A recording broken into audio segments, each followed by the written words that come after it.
Gamban na nila yung kung ano yung trabaho ni 'pag ganyang sabay-sabay mas maaga ako. Once na basta mahalata mo yung taong galit sa'yo.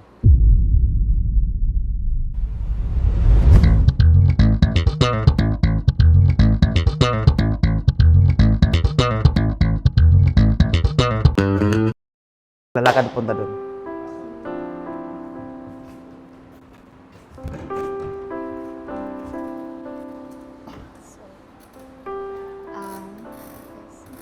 Magandang umaga mga Letranista. Narito na naman tayo sa isang bahagi ng Comfort Station na kung saan makakasama natin si Kuya Robert.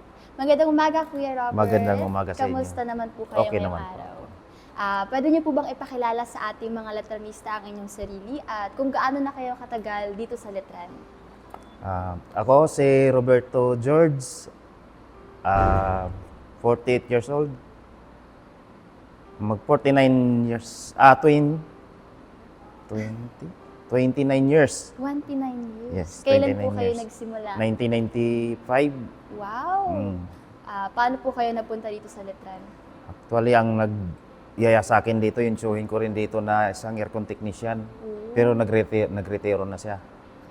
Siya nagdala sa akin dito. Kasi, ang trabaho kasi dati, sa Purvis Park, boy. Boy, ano pong madalas nung ginagawa before? Yung gawaing bahay.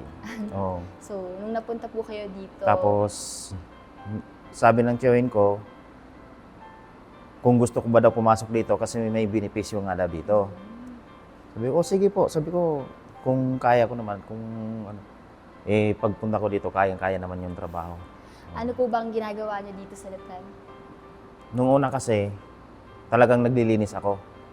Kasi yun talagang pinasokan ko. Tapos, kailan lang naman yun, mga 7 taon siguro akong naglilinis. Tapos naging sound system operator na ako. Balita ko po, hindi raw po nagagawa yung mga productions kung wala kayo, Kuya Robert. Kasi kayo daw po lagi yung nilalapitan kapag may mga productions katulad ng Binyag Arriba, Paskong Arriba, mga ganun. Oo. Kasi, pag Binyag-Arriba kasi, minsan may arkila. Opo. May arkila sila. Hindi. Sa amin nga pala ang sausis pagka, Ikaw po yung vocal kami, pro. dalawa kami nung kasama ko. Oo. So, ano po. Pati sa mga hall. Ayan. So, while staying po dito sa Letran, 29 years na po, no? Ano po yung mga hindi nyo makakalimutang experiences and like yung mga encounters sa students, sa employees, and sa Letran itself po? Actually, karamihan sa mga estudyante. Kasi sa kanila kasi nanggagaling yung mga dapat kong gagawin Mga request nila, dapat magagawa ko. Sa mga sa mga estudyante naman kasi minsan hindi ko nagawa yung ibang mga bagay kasi minsan sabay-sabay kasi. Paano nyo po yun tinitake kapag sabay-sabay po yung mga... Pag sabay-sabay naman, ang ginagawa ko, binubuksan ko na lang yung sound system, tapos iniiwan ko. Tapos yung mga bata na gagamit, binibilinan ko na lang kung anong gagawin. May mga... Kung nakaka-experience po kayo ng mga encounters sa mga estudyante ng Letran, meron po ba kayong anak or like na nag-aaral ngayon, mga ganun? Oo. Kasi dito sa Letran, bumasok ko binata pa ako. Dito ako nakapag-asawa. Kasi... Letran, ano rin po ba? Involved din Hindi. po ba sa Letran? Yung asawa ko, dito sa likod ng building na to, may kantin yung tsahe ng asawa ko. Siya ang tagaluto. So, habang nasa Letran po kayo, nakilala niyo po Oo. yung... Kasi lumalabas ako, kumakain kami sa labas. Nakilala ko yung naging asawa ko. Sa ngayon, kasi graduate na yung anak ko panganay. Dito po ba sa Letran? O Hindi ibang- sa ibang school sa labas. May trabaho na rin sa ngayon. Ang iniisip ko ngayon na ginagastosan ko yung bunso ko. So, nakikita niyo rin po ba yung mga anak niyo na, uy, pwede dito sa Letran, mga ganun? Or, Ano pa? like, kapag ba nakikita niyo yung mga estudyante, nakikita niyo po yung yung parang resemblance ng Ay, kung gano'n. nakita niyo yung dito sa Litran kasi madalas ko sila dinadala dito dati. Oo. Mm. Pero yung panganay ko kasi magmula nung layo kasi ng school niya eh. Sa Apalit yung school niya eh.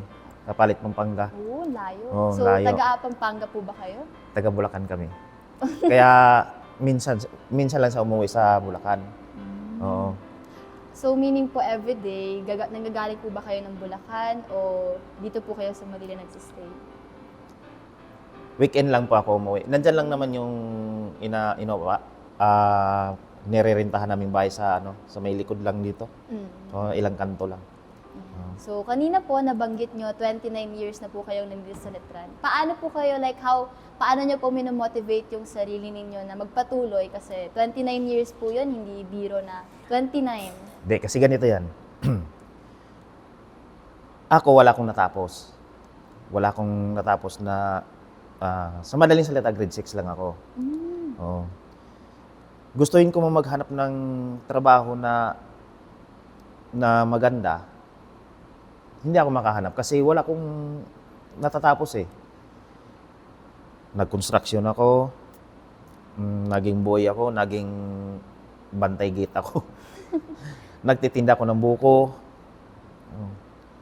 Hanggat sa dumating yung time na dito nga, ino-offer sa akin ng tsuhin, sabi ng tsuhin ko, kumpleto daw benepisyo. Kaya, kasi pag sinabi kasi benepisyo, panghabang buhay mo ng yun eh. Oo. Kaya nung nakapasok ko dito, talagang inigihan ko. Kasi sabi ko dito, kung magkaroon na akong pamilya, dito na mabubuhay. Talagang ipangbubuhay ko sa kanila. Kamusta naman po yung mga kasama niyo sa trabaho? Actually, mga kasama ko sa trabaho, okay naman, wala naman silang problema. Kaso nga lang, karamihan bago.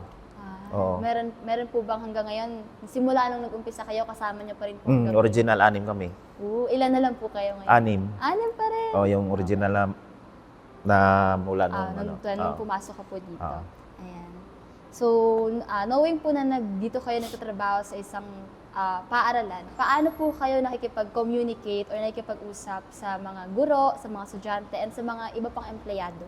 Pagdating dyan, kailang respeto kasi nakakataas yun eh. Kahit sa mga bata. Minsan, mainit ang ulo. Pero hindi naman, kailang makikisama ka pa rin. Kasi estudyante yan eh. Yan yung nagpapaano sa amin eh. Kaya dapat makikisama kami sa kanila. So, ayan. So, bilang 29 years na po kayo dito, ano po yung mga nakita nyo pang pagbabago around that time? Like, 29 years before, from before to up to now, na kung paano po nag-evolve si Letran? Sa Letran, malaking pagbabago. Kasi nung pumasok ako dito, maraming, kung sa baga, hindi aircon naman dati eh. Ngayon aircon na lahat. Tapos, basta maraming bagay na maganda na ngayon dito sa Letran. Ano po? Like, paano nyo po yun tinanggap? Kasi kung marami pong pagbabago, madadagdagan yung gawain. Siguro gano'n na talaga Ganun madagdagan. na talaga. Lalo na pag matapos na naman tong gym natin. Dagdag na naman yan sa natin sa responsibility. Oo. Opo. So, sa 29 years stay nyo po, ano po yung mga pinakamagandang experiences na paano po yung mga encounters, like grateful, yung mga naging grateful po kayong naranasan nyo, nakilala nyo, natagpuan nyo dito sa Letran? Sabi nyo po kanina yung asawa nyo po, na-meet nyo during your stay here at kolehiyo. Ayun ang yung nakilala ko, yung asawa ko, yun ang pinakamasaya ko kasi akala ko kasi hindi ko siya maging parang siyota lang. Pero katagalan nung sabi kong magpapakasal kami, pumayag naman. Dalawang bis nga kami nagpakasal, isa sa hawi, isa sa simbahan. Yan, ano po yung mga bagay na Tapos nung nagkaroon ako ng anak, yun talagang pinagigihan ko na yung ko kasi lahat kasing bagay manggagaling sa akin. Kasi ako yung nagtatrabaho eh. Oo. pagka hindi ako magtrabaho, hindi, anong buhay ng pamilya ko, di ba? Kaya pinagigihan ko na yung trabaho ko dito. Talagang ginagampanan ko yung kung ano man yung, siguro mayroong hindi nagampanan, pero mas madami yung, Ginawa po. oo, Ginampanan, kumbaga, Oo, sa trabaho mas- po na meron kayo ngayon. oo, mas marami yung nagagampanan. Hindi talaga maiwasan na mayroon talagang hindi talaga magagampanan mo. Pero, siyempre, manghihi ka ng pasensya kung ano man yung, siguro kayo mismo dito. Oh, di ba? Minsan hindi ko kayo masikaso. Opo. Oo. Kasi, sa daming yung inaano ko. Pero, nanghihingi ako ng pasensya kung kahit Bukod- paano naman, nagagawa ko pa rin ka. Oo. Pero bukod po dun sa mga ganun, ano pong mga, isa pa sa mga hindi niyo nakakalimutang encounter na hanggang ngayon, thankful po kayo sa Letran? 29 years po yung duration up until sa mga susunod pang taon. Maraming bagay na naging masaya kami dito. Pwede po ba kayong Oo. magbahagi ng isa? Isa sa pinakamasaya ko dito. Actually, pag masaya kami dito, pag December kasi ang daming Ayan, December daming po. pero Christmas. mayroon pa talagang ibang araw na yung kasi dati pagka maganda yung yung good, mayroon kang natatanggap. Incentives. Oo. Yung review po sa inyo Oo. bilang worker. Pagka tawag nito, nakalimutan ko yung tawag nito na sa trabaho yun sa trabaho pag naka level 3 ka, may parang Ranking allowance, po so ba? parang ganun. Oo. Ano pa po? Actually ngayon, talagang may allowance na kasi ako ngayon. Oo, gawa ng yung sa pagka-technician ko. Dami pong nangyaring events this past few months, like tulad po Oo. ng Ang pinaka talagang araw dito, November to December talaga. kasi nandun po yung At saka nitong next month, May, yan talagang yan. graduation ng Oo. mga estudyante. Ayun. Marami yan. Actually, yung mga event naman na sa mga hall, natural lang naman yun. Kasi sa mga bata yun, mga project ng mga estudyante yun Pagka hindi naman nila, sabagay nagagampanan ko. So, as part po ng Letran community, ano po yung pinakamakagandang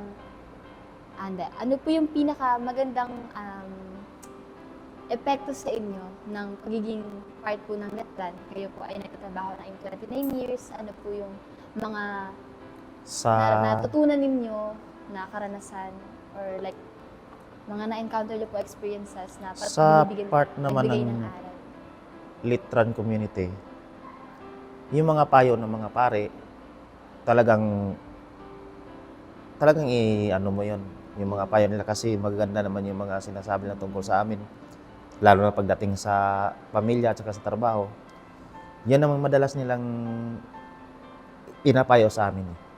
Lalo na pagka nagkaroon kami ng mass. Ano pong klaseng payo yung binibigay nila sa inyo? Yun, yung mga payo na magpakabuti, gampanan yung sa pamilya, magpakabuti sa trabaho, gampanan yung sa trabaho. Yun, madalas man nilang pinaalaala yun. Oo.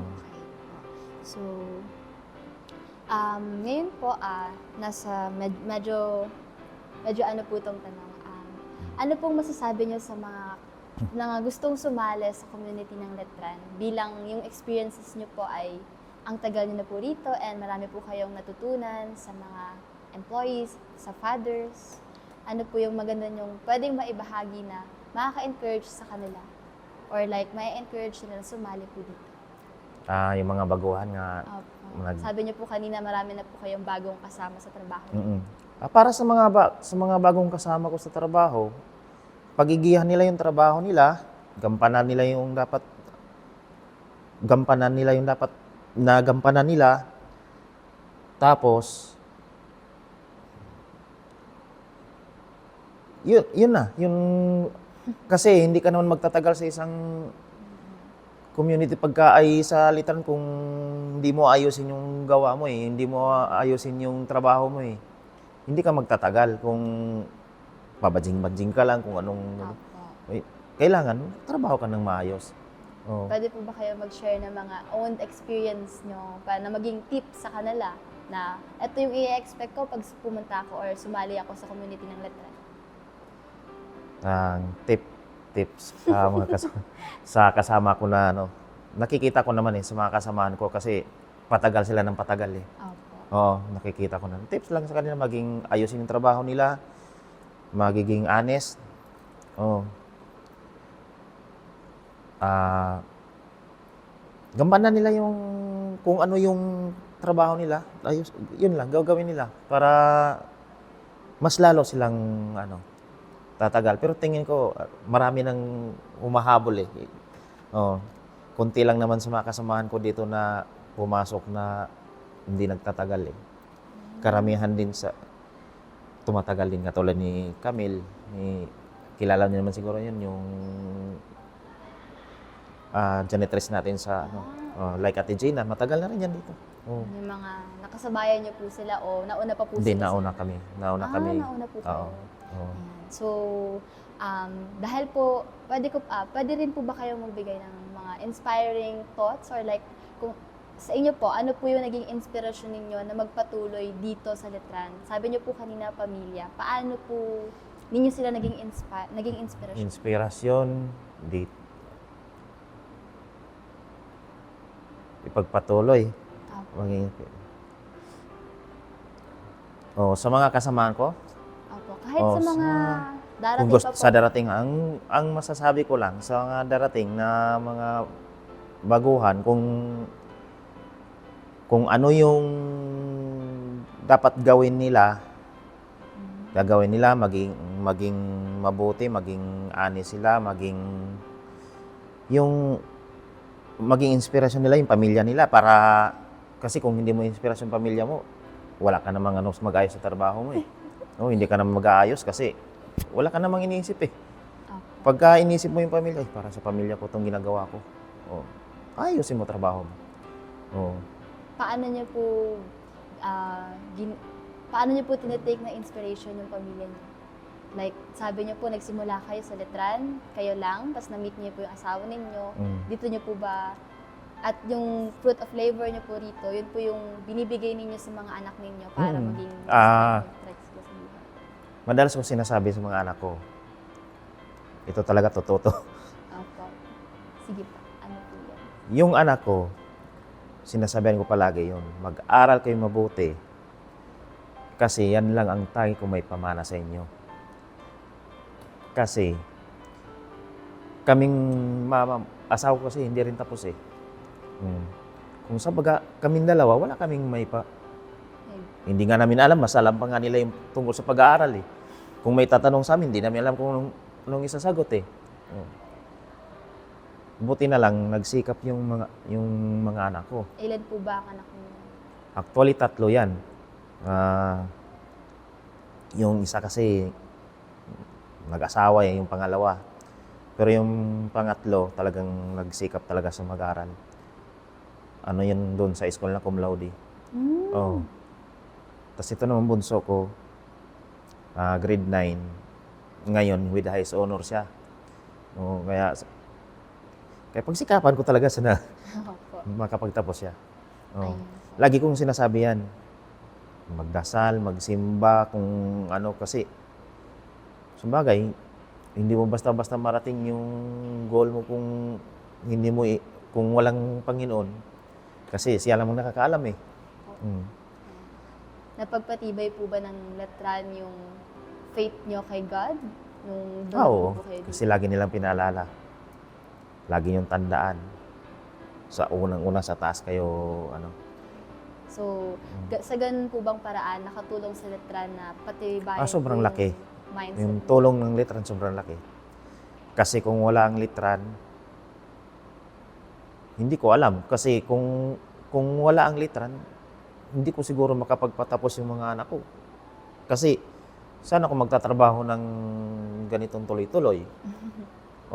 Wala naman ako natapos. Oh. Ang laking tulong yung Letran. Oh, sa loob ng 29 years, nakapagtapos na ako ng anak ko. Oh. Tapos ito pang bunso ko. So, sana, tumagal pa ako dito. Totoo po yun kasi hindi po magiging posible yung mga events ng Letran pag wala po kayo. Kumbaga, meron pong susunod sa inyo pero kayo po as Kuya Robert, laging tinatawag ng mga estudyante, si Kuya Robert, puntahan nyo kapag may Siguro, mga events. kilalang-kilala nga ako ng mga bata kahit anong kurso Kasi tuwing gumagamit sila ng hula, ako talaga yung... Kayo po ang hinahanap. Ako talagang hinahanap Kaya, konti lang siguro dito, hindi ako kilala.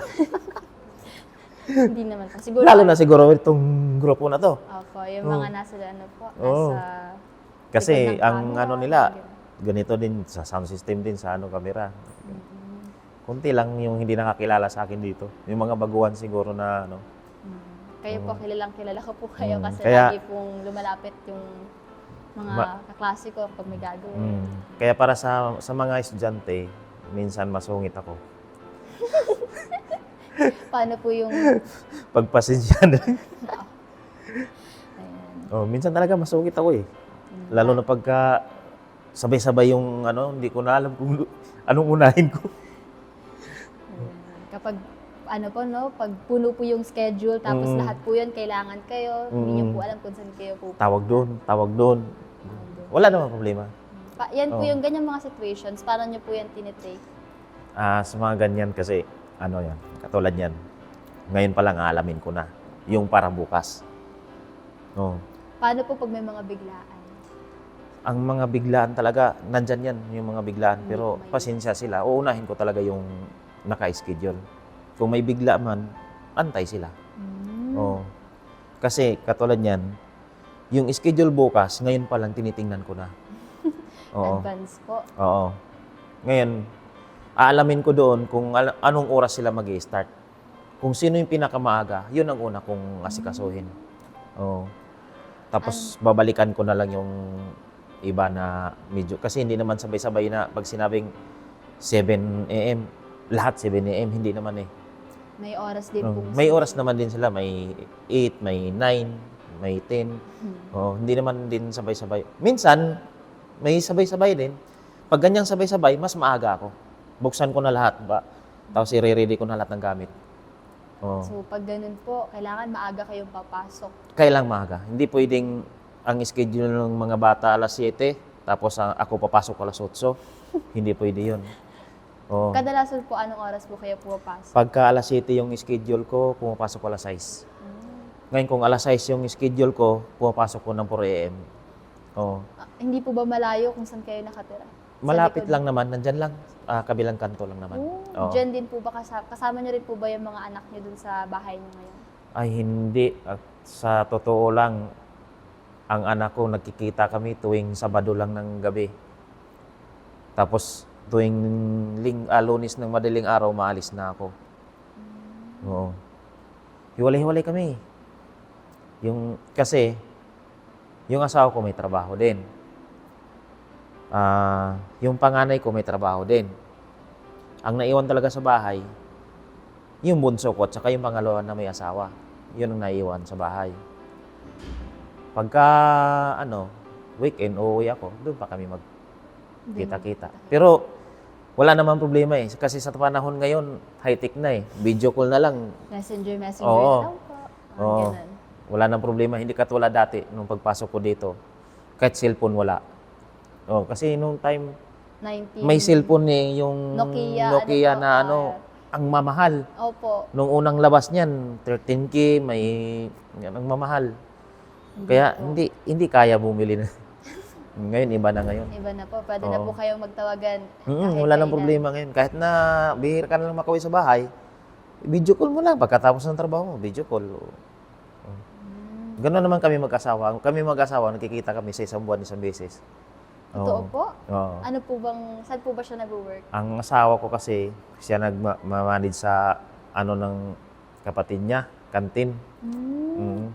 Isang buwan po, isang beses lang. Oo. Pero naman po yun, nag-uusap naman po kayo. Tuwing hindi busy, tinatawagan ko. Oo. Eh, pag December yun, nagsasama kami ng matagal kasi hindi ko siya pinapapasok pag wala na akong pasok, hindi ko na rin siya pinapapasok. Oo. Pinapabakasyon ko Bonding na rin time siya. po niyo as family. Oo. Pag pamilya na yun. Pamilya na Oo. po yun. Eh, yung anak kong panganay, ganun din siya kasi may pasok din siya. Tuwing ang pasok niya iba eh. Papasok siya ng alas 8 ng umaga, alas 12 ng gabi na yung ano niya eh, Grabe po yung uwi niya. Kumbaga. out niya eh. Hmm. Pero malapit lang sa amin. Pwedeng lakarin, pero sa pagod na hindi na kaya mo. Oo. Kasi Hindi ang na po haba kaya. ng oras niya eh. Opo.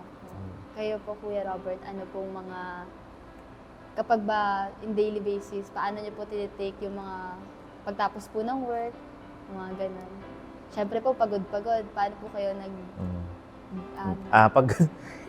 Pagkatapos ng trabaho, lalo na dami namin magkasama eh. ah, Mga guard, saka yung ibang kasama ko na mga janitor sa isang bahay kami. oh, Pero ang mga gwardiya kasi hindi namin madalas makasama kasi iba-iba schedule nila eh.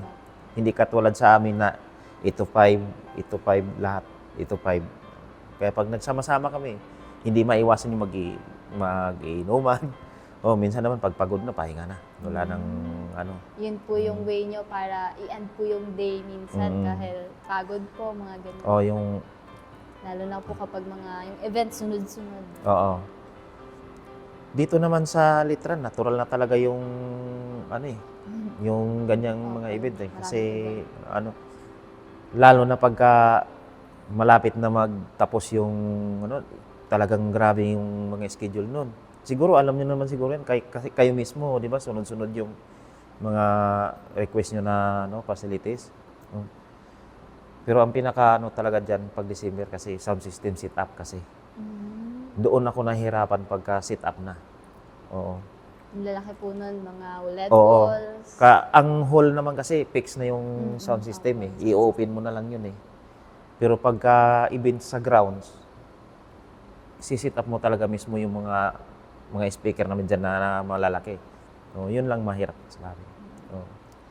Grabe po yung naramdaman ko po na parang sobrang hectic po nung ginagawa ninyo every time na may mga events. Kasi yung mga kailangan po, laging sa inyo tinatanong. Actually, pinupunta. nasanay na rin ako eh. Opo, 29 years. Nasanay na ako kung saan-saan yung mga event.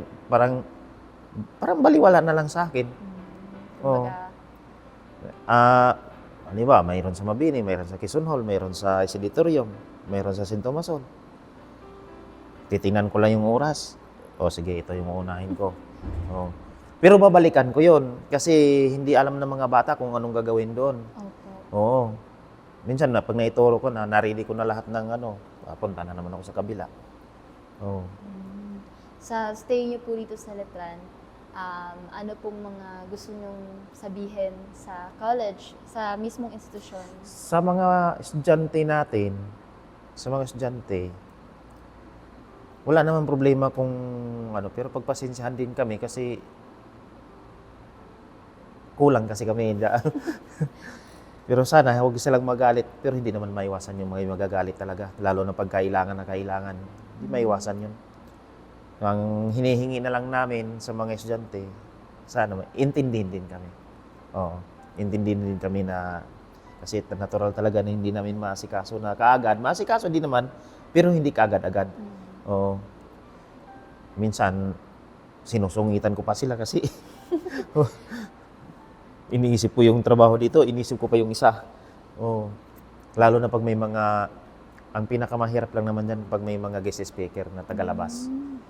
Kayo rin po ang... Hindi pwedeng, yun, baliwalain mo yung, halimbawa kayo, mayroon kayong mga speaker na tagalabas.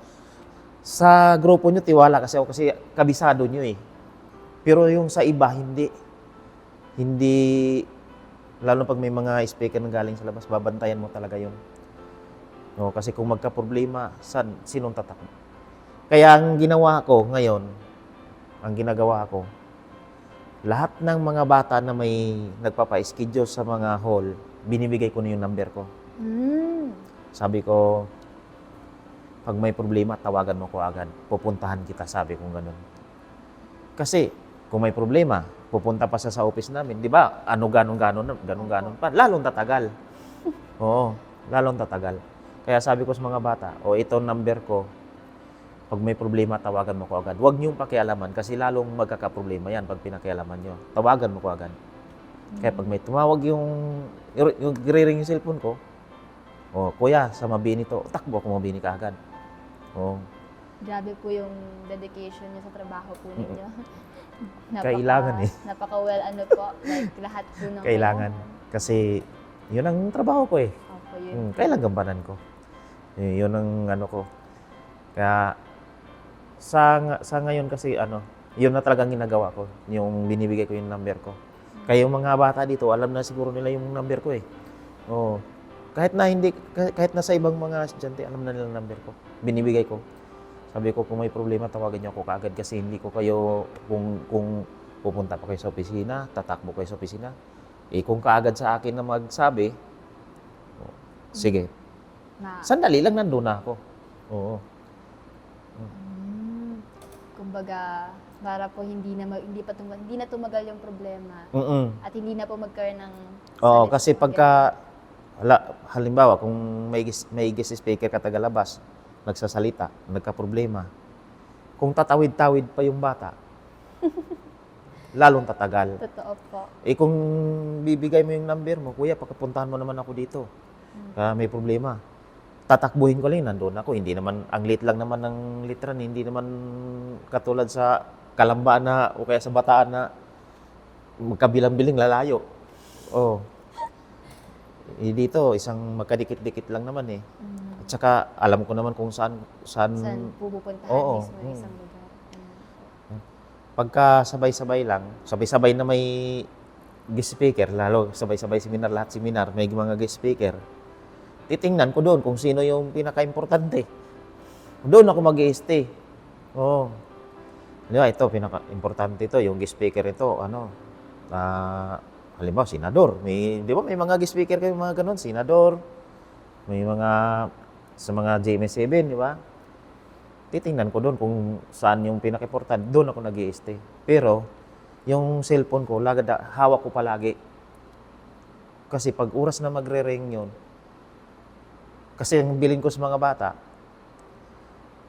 pag oras na tumawag ka sa akin, sabihin mo lang, Mabinihol. Mabinihol ako kagad. Pupunta.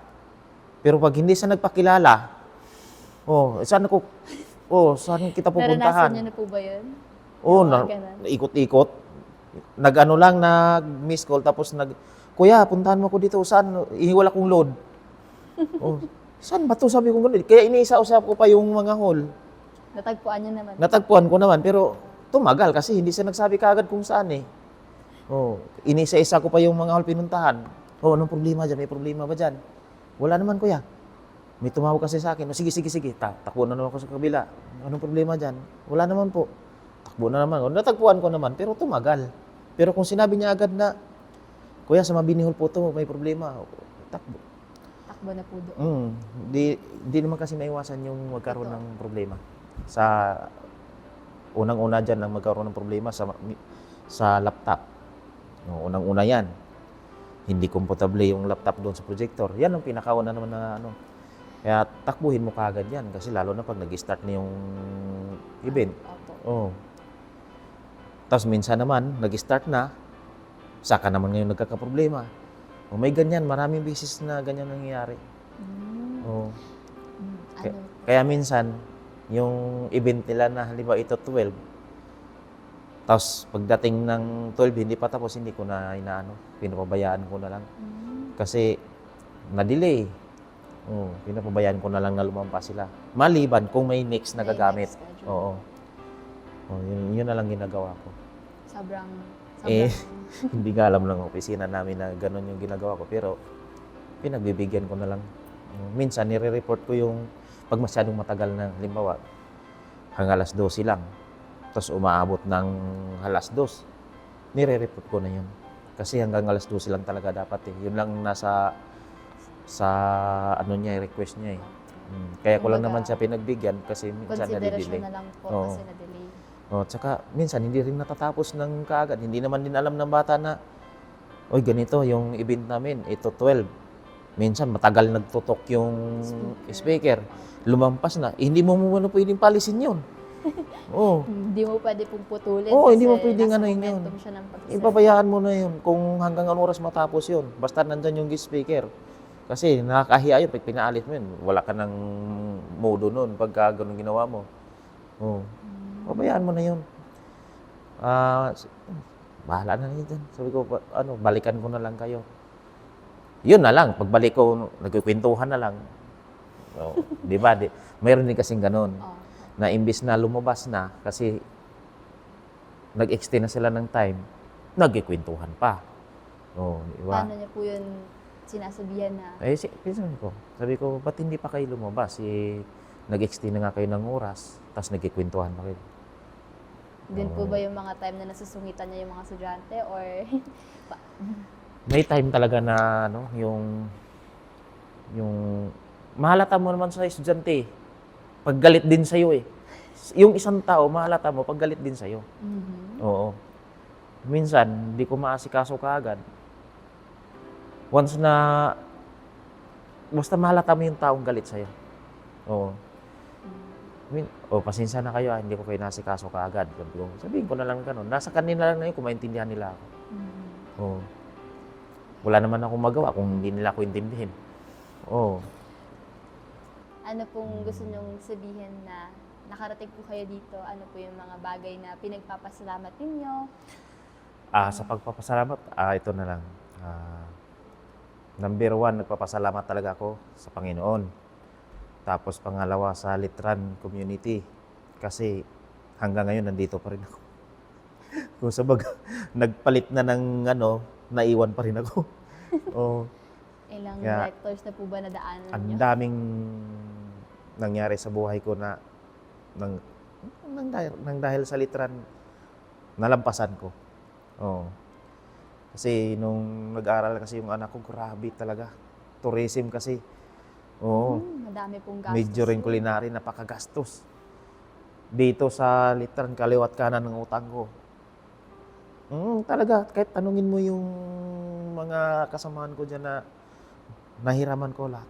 Nahiraman ko dahil doon sa pag-aaral ng anak ko na yun. Nairaos naman po. Pero ngayon, wala na akong, hindi na ako, nairas ko na kung sa bagay, hindi na ako stress na kasi wala na akong inisip. Grade 9 pa lang kasi yung bunso ko. Malayo pa yung Nalayo pa pong malapit, kumbaga hindi pa po siya nandun sa part Oo, na kailangan hindi. po ng gastos sa college. Oo, hindi pa. Gastos kasi sa college na talaga.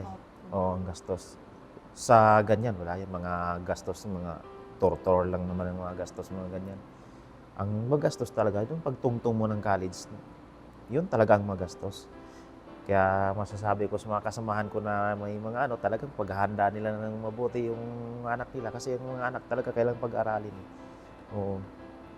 Kasi ang bata kasi pagka hindi mo pinag-aral. Sabagay, wala naman yata sa kasamahan ko na hindi pinag-aral nila yung anak nila. Wala naman siguro. Lahat pinag-aaral naman. Tsaka marami na kami dito na nakapagtapos na yung mga anak nila. Marami na kami dito. Ang mapayo ko lang sa mga kasamahan ko, sa mga anak nila, pag-aralin nila mabuti. Pagtuunan nila ng pansin para makapagtapos. Kasi pag makapagtapos, nasa magulang na rin yun. Pag nakapagtapos yung anak nila, sa magulang pa rin yung noon. Hindi na mai-stress yung magulang mo. Kampanting-kampanting na kumilos, hindi na problema, di ba?